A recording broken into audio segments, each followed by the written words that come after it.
បាទទូកមកបន្តនេះបាទគឺទួលភីសៀសែនជ័យបារមីវត្តបារុងបាទទូកនេះគឺទទួលបានការឧបត្ថម្ភបាទពីលោកអង្គញាសៀចាលោកឧបត្ថម្ភទូលភីសៀសែនជ័យបារមីវត្តបារុងនេះដែលមកពីខាងវត្តបារុងអរិយស័ក្តិខេត្តកណ្ដាលបាទសូមគោរពអរគុណលោកអង្គញាសៀហើយសម្រាប់ខ្សែទឹកខាងក្រៅសម្ដេចវិបុលបញ្ញាបារមីមានជ័យរបស់ឯកឧត្តមសុកកាននិងឯកឧត្តមសុពុទ្ធិវុឌ្ឍចាំមកខាងគិរីវង្សមកខាងគិរីវង្សទូកគិរីវង្សល្បីល្បាញណាស់ទូករបស់សម្ដេចវិបុលបញ្ញាបារមីមានជ័យនេះបាទទូបានឧបត្ថម្ភបាទ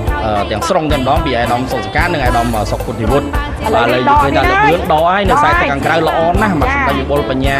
បារមីមានជ័យបាទសម្ដេចឯសៀសែនទូភីសៀសែនជ័យបារមីបារុងក៏បាទកំពុងតែតាមដែរបាទតាមបាទនិយាយពីសម្រស់ឯកសណ្ឋានយ៉ាងម្នាក់អូឆើតឆាយស្រ័យដូចគ្នាបាទគាត់ថាលើនេះខ្សែទឹកក្រៅហើយសម្ដេចវិបុលបញ្ញាបារមីមានជ័យរបស់ឯកឧត្តមសុកកាននិងឯកឧត្តមសុពុទ្ធិវុឌ្ឍចាបងប្អូនទាំងពីរលោកបានចាប់ដៃគ្នាឧបត្ថម្ភទូកចាសម្ដេចវិបុលបញ្ញាបារមីមានជ័យដកឲ្យចាសម្រាប់ទូកភីសៀសែនជ័យបារមីវត្តបារុងរបស់លោកអង្គញាអឹងសៀក៏ជាទូកល្បីល្បាញខ្លាំងខ្លាណាស់ដែរប៉ុន្តែមើលទៅតាមអត់ទាន់ទេលោកអង្គញាចាតាមមិនទាន់ទេដោយសារតែលឿនខ្សែទៅខាងក្រៅលឿនមែនទែនចាសម្ដេចវិបុលបញ្ញាបារមីមានជ័យរបស់ឯកឧត្តមសុកកានឯកឧត្តមសុពុទ្ធិវុឌ្ឍដាច់ឃើញដាច់ហ៎ឧបត្ថម្ភទាំងស្រុងតែម្ដងឥឡូវដាច់ហើយបាទឯកឧត្តមទាំងទ្វេបាទគឺដាច់តែម្ដងបាទហើយឥឡូវយើងបន្តទៅតាមលេខរៀងបងតាមលេខរៀងរៀងគឺសវណ្ណគុជសាខ្សែទឹកខាងក្នុងរបស់សម្ដេចឧត្តមបាទមនីជាសម្អាតព្រះមេគុណខេត្តកណ្ដាល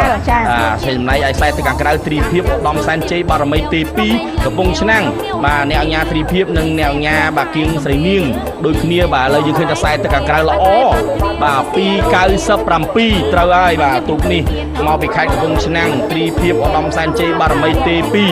ឡូវនេះទូកគូក្រោយទូកគូក្រោយកំពុងតែតាម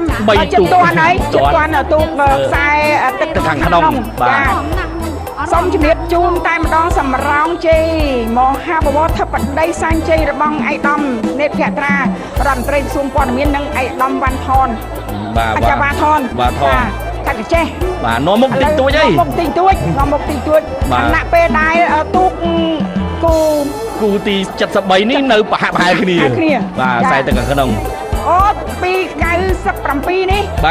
297គឺទ្រីភិបឧត្តមសែនជ័យបារមីទី2ទទួលបានជ័យជំនះឥឡូវខ្សែទឹកខាងក្នុងឈ្នះហើយបាទសម្រោងជ័យមហាបវរធិបតីសែនជ័យរបស់ខេត្ត